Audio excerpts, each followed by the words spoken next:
మీరు ఎక్కువ రోజులు తలస్నానం చేయడం మానేసినట్లయితే, తక్కువ సమయంలోనే మీ జుట్టు ఆరోగ్యం, రూపం దెబ్బతింటుంది.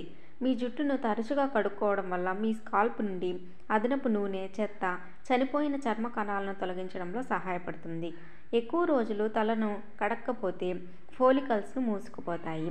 సబోర్హెయిక్ డెర్మటైటిస్, చుండ్రు వంటి సమస్యలను కలిగిస్తాయి. మీ తలపై నూనెను బ్యాక్టీరియా ఏర్పడటం వల్ల చికాకు, వాపు ఏర్పడవచ్చు. జుట్టు కడగడం ఆపేస్తే తల దురద ఏర్పడుతుంది. ఇది మీ మొత్తం ఆరోగ్యానికి హానికరం. అదనపు నూనెలు మీ జుట్టును మరింత పెళుసుగా మార్చగలవు, చిట్లడం, చివర్లు చీలిపోవడానికి దారితీస్తుంది. రెగ్యులర్ మెయింటెనెన్స్ జుట్టు బలం, జీవశక్తిని కోల్పోకుండా నిరోధించడం ద్వారా దీర్ఘకాలిక నష్టాన్ని నివారిస్తుంది. ధూళి, చమురు ఏర్పడడం వల్ల వచ్చే వాసనలు అసహ్యంగా ఉంటాయి.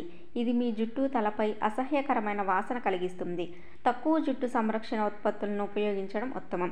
అయితే హెయిర్ వాష్ మాత్రం ఇంటి నివారణలతో ప్రయత్నించండి. జుట్టు శుభ్రంగా ఉన్నప్పుడు షాంపూలు, కండిషనర్ల ఫలితాలు కనిపిస్తాయి.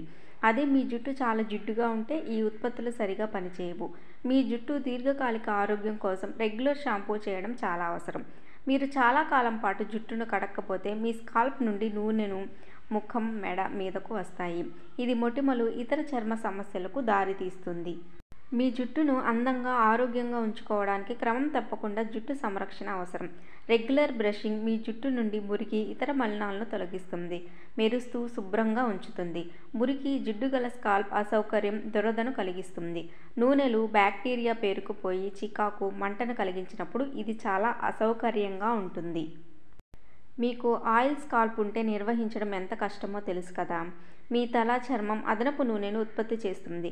దీనివలన జుట్టు జిడ్డుగా మారుతుంది. వారంలో 3-4 సార్లైనా జుట్టును కడగవచ్చు. అయితే ప్రతిరోజు జుట్టును కడుక్కోవడం వల్ల మీ తలలోని సహజ నూనెలు తొలగిపోతాయి. అందువల్ల జుట్టు ఆరోగ్యం దెబ్బతింటుంది. ప్రతిరోజు తలస్నానం చేయడం మంచిది కాదు. మీ జుట్టు స్వభావాన్ని మీద ఇది ఆధారపడి ఉంటుంది.